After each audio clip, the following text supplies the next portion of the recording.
പൗരത്വ വിഷയം വന്നപ്പോൾ ഞങ്ങൾ സുപ്രീം കോടതിയിൽ പോയി ശ്രദ്ധ നേടിയതാണ്. അതേപോലെ തന്നെ വർഗീയ ലഹളകളും ഇങ്ങനെയുള്ള പ്രശ്നങ്ങളൊക്കെ ഉണ്ടാകുമ്പോൾ ഞങ്ങൾ ശക്തമായി ഇടപെടാനുള്ള ലീഗൽ സംവിധാനം ഞങ്ങൾക്കുണ്ട്. ആ സംവിധാനം ഉടനെ തന്നെ വർക്കിംഗ് ആക്കും. ഇന്നലെ ടി മുഹമ്മദ് ബഷീറും അതുപോലെ ബാക്കി പിമാരുമായിട്ട് ഞാൻ സംസാരിച്ചിട്ടുണ്ടായിരുന്നു. ഇന്ന് വൈകുന്നേരമോ മറ്റോ ഞങ്ങൾ യോഗം ചേർന്നിട്ട് ഇത് സംബന്ധിച്ചുള്ള അവസാന തീരുമാനം എടുത്ത് നിങ്ങളെ അറിയിക്കും.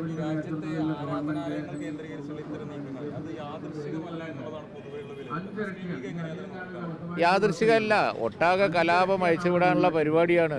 1000 വർഷം 2000 വർഷം മുമ്പ് ഉള്ള കാര്യങ്ങളൊക്കെ പറഞ്ഞിട്ട് ഓരോ പള്ളി ആരാധനാലയങ്ങളിലും ചെന്ന് അവിടെയൊക്കെ കുഴിച്ചു നോക്കുന്ന ഈ പരിപാടി നല്ലതിനല്ല. കുഴിച്ചു നോക്കുക എന്നുള്ളത് പ്ലാൻഡായിട്ട് ചെയ്യുന്നതാണ്. രാഷ്ട്രീയമാണ് അതിൻ്റെ പിന്നിൽ.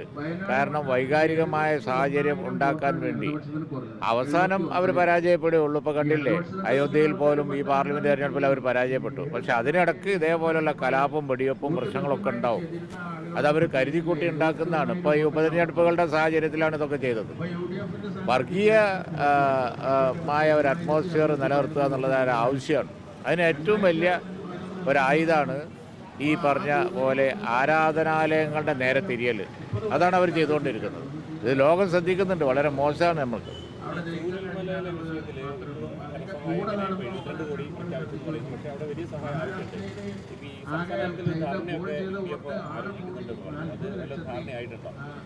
ആ ചൂരൽമല വിഷയത്തിൽ, മുണ്ടക്കൈ ചൂരൽമല വയനാടുണ്ടായ ദുരന്ത വിഷയത്തിൽ ഇനി പ്രക്ഷോഭ മാർഗങ്ങൾ ആലോചിക്കേണ്ടി വരും. കേന്ദ്ര സംസ്ഥാന ഗവൺമെൻറ്റുകൾ അലംഭാവം തുടർന്നാൽ പ്രക്ഷോഭ മാർഗങ്ങൾ ആലോചിക്കേണ്ടി വരും. അതുതന്നെയാണ് ഇപ്പോൾ സന്നദ്ധ സംഘടനകൾക്ക് പോലും പ്രയാസമായിരിക്കുകയാണ്. സഹായം കൊടുക്കാൻ വേണ്ടി തയ്യാറായി നിൽക്കുന്ന സന്നദ്ധ സംഘടനകൾക്ക് പോലും ഈ കാലതാമസം പ്രയാസം ഉണ്ടാക്കുന്നുണ്ട്.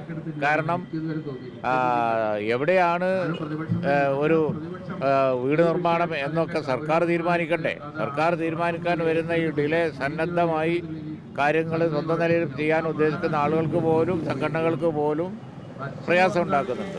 അതുകൊണ്ട് ഇനി ഇതിനെതിരായി ശബ്ദിക്കേണ്ടി വരും. വളരെ ശക്തമായ നിലയിൽ തന്നെ ശബ്ദിക്കേണ്ടി വരും. പാർലമെൻറ്റിൽ ഈ കാര്യം ഉന്നയിക്കുമെന്ന് പ്രിയങ്കാജി കഴിഞ്ഞ ദിവസം സംസാരിച്ചപ്പോൾ പറഞ്ഞിട്ടുണ്ടായിരുന്നു. അതിനെ തുടർന്ന് ഞങ്ങൾ ആലോചിക്കും എന്താ വേണ്ടതെന്നുള്ളത്. നവീൻ ബാബുവിന്റെ മരണവുമായി ബന്ധപ്പെട്ട് കുടുംബം CBI അന്വേഷണം ആവശ്യപ്പെട്ടിട്ടുണ്ട്. CPM പറയുന്നത് CBI അന്വേഷണമല്ല ഏറ്റവും അവസാനത്തെ ഒരു നടപടിയാണ്. മുസ്ലിം ലീഗ് എങ്ങനെയാണ് ഇതുപോലുള്ള ഒരു വൈകാരികമായ സാഹചര്യം നിലനിൽക്കുമ്പോൾ ആ നവീൻ ബാബുവിൻ്റെ കുടുംബം അത് ആവശ്യപ്പെട്ടാൽ അത് അനുവദിച്ചു കൊടുക്കുക എന്നുള്ളതായിരുന്നു മര്യാദ. ആ കാര്യത്തിൽ യാതൊരു സംശയവുമില്ല. കുടുംബത്തിന് ഈ കാര്യത്തിൽ ഒരു CBI എൻക്വയറി വേണം എന്നുള്ള അഭിപ്രായമുണ്ടെങ്കിൽ അവിടെ നമ്മൾ അത് അനുവദിച്ചു കൊടുക്കുക എന്നുള്ളതായിരുന്നു മര്യാദ. നമ്മൾ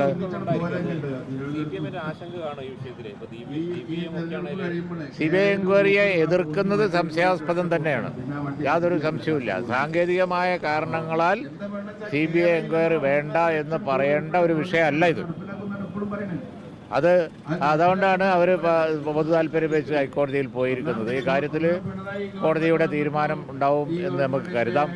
കാരണം എന്താ വെച്ചാൽ അവിടെ കൊല്ലപ്പെട്ട കുടുംബത്തിൻ്റെ ആവശ്യത്തിനാണ് മുൻഗണന കൊടുക്കേണ്ടിയിരുന്നത്. യാതൊരു സംശയവും ആ കാര്യത്തില്ല. അത് അനുവദിക്കാത്തത് അങ്ങേയറ്റം സംശയാസ്പദം തന്നെയാണ്.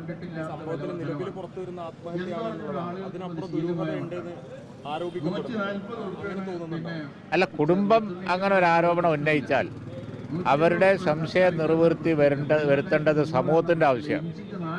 അത് സമൂഹത്തിൻ്റെ ആവശ്യമാണ്. കുടുംബം ഇപ്പോൾ പറയുന്നു ഇത് ആത്മഹത്യയല്ല, കൊലപാതകമാണ്.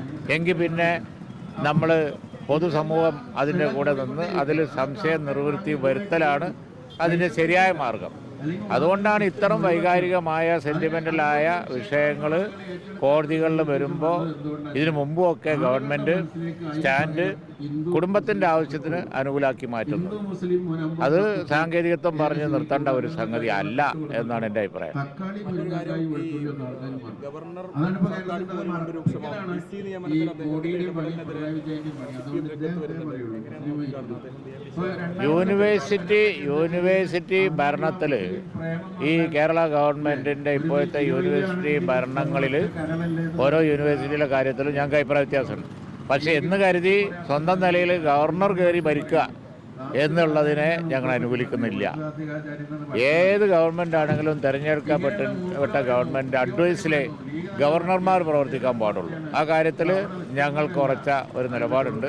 യൂണിവേഴ്സിറ്റി ഭരണത്തിൽ കേരള ഗവൺമെൻറ്റിൻ്റെ കാര്യത്തിൽ എതിരായി സമരം നടത്തുന്നവരാണ് ഞങ്ങൾ. പല അഭിപ്രായ വ്യത്യാസങ്ങളും ഉണ്ട്. യൂണിവേഴ്സിറ്റികൾ നടക്കുന്ന കാര്യങ്ങൾ ഒട്ടും അഭികാമ്യമല്ല. പക്ഷേ ഗവർണറെ നടപടി ന്യായീകരിക്കാനും കഴിയില്ല. ഇന്ത്യയൊട്ടാകുണ്ട്, തമിഴ്നാട്ടിലുണ്ട്, അതുപോലെ തന്നെ ബാക്കി സ്ഥലങ്ങളിലൊക്കെ ഉണ്ട്. അത് അതിൻ്റെ ഭാഗമാണ്. അത് ഗവർണറുടെ ഒരു BJP രാഷ്ട്രീയം, ആ BJP രാഷ്ട്രീയത്തിൻ്റെ ഭാഗമായിട്ടാണ് ഇന്ത്യയിലെ ഇതുപോലുള്ള പല സംസ്ഥാനങ്ങളും നടന്നുകൊണ്ടിരിക്കുന്നത്. അതുകൊണ്ട് അതിനെ ഒരിക്കലും ഇന്ത്യ മുന്നണിയോ അല്ലെങ്കിൽ UDF അനുകൂലിക്കൂല. പക്ഷേ യൂണിവേഴ്സിറ്റി ഭരണങ്ങളിൽ നടക്കുന്ന ഭരണത്തിൽ ഞങ്ങൾക്ക് അങ്ങേയറ്റം അഭിപ്രായ വ്യത്യാസമുണ്ട്. അതിനോടുള്ള എതിർപ്പ് ഞങ്ങൾ തുടരുകയും ചെയ്യും.